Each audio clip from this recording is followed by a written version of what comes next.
নাই, কিন্তু আমরা একজনের কথা আর একজনের দোষারোপ যেন না করি।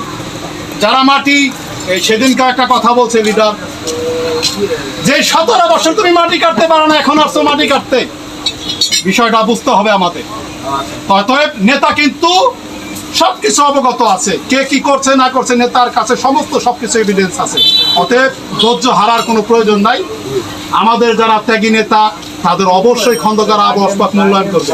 আমি সেই সাথে সকল নেতৃবৃন্দকে অবগত করতে চাচ্ছি, হয়তো ডিসেম্বর অথবা 2026-এর জুনের ভিতরে নির্বাচন হবে ইনশাআল্লাহ, যদি আল্লাহ পাক সহায় থাকে। আমরা খন্দকার আবু আশফাকের জন্য আমাদের নেতা কে? আমাদের নেতা বর্তমান খন্দকার আবু আশফাক। আমরা যদি মূল রাজনীতি করি, যদি আমরা প্রতীকের রাজনীতি করি, সেটা হচ্ছে বিএনপি হাইকমান্ড যাকে নমিনেশন দিবে, বর্তমান খন্দকার আবু আশফাক ইনশাআল্লাহ এখানে নমিনেশন পাবে। তার মানে আমাদের নেতা, আমরা ওনার সাথে কাজ করব। আমরা কোনো গ্রুপিংয়ে যেন না যাই, ভাই অমুকে এক গ্রুপ, অমুকে এক গ্রুপ, এই গ্রুপ যেন না করি। আর বিশেষ করে প্রত্যেকটা ইউনিয়নে যারা গ্রুপ করছে তাদের নীতিবাচক আমি একটু বলে দিচ্ছি। আমি 2 মিনিট সময় নিব জাস্ট। আমাদের ইউনিয়ন পর্যায়ে যারা নেতৃবৃন্দ আছে, যারা চেয়ারম্যান ক্যান্ডিডেট, তাদের বহর ভারী করার জন্য বিগত 17 বছর যারা প্রশাসনিক ঝামেলা করছে বিএনপি ফ্যামিলির সাথে, যারা ইনকাম সোর্স আওয়ামী লীগের সাথে করছে, তাদের নিয়ে কিন্তু বহরটা ভারী করছে।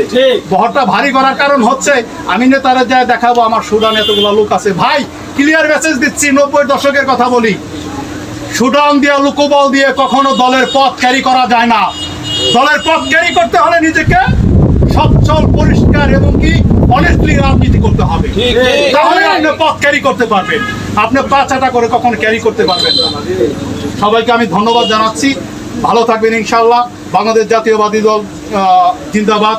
আমি বেগম খালেদা জিয়ার সুস্থতা কামনা করছি, সেই সাথে আমাদের তারেক রহমান ভারপ্রাপ্ত চেয়ারম্যান, উনি অতি শীঘ্রই ইনশাআল্লাহ, যদি আল্লাহ পাক সব কিছু সহি থাকে, অতি শীঘ্রই উনি আমাদের মাঝে ফিরে আসবে, আমরা সেই কামনা করছি। আল্লাহ হাফেজ, কি আমাদের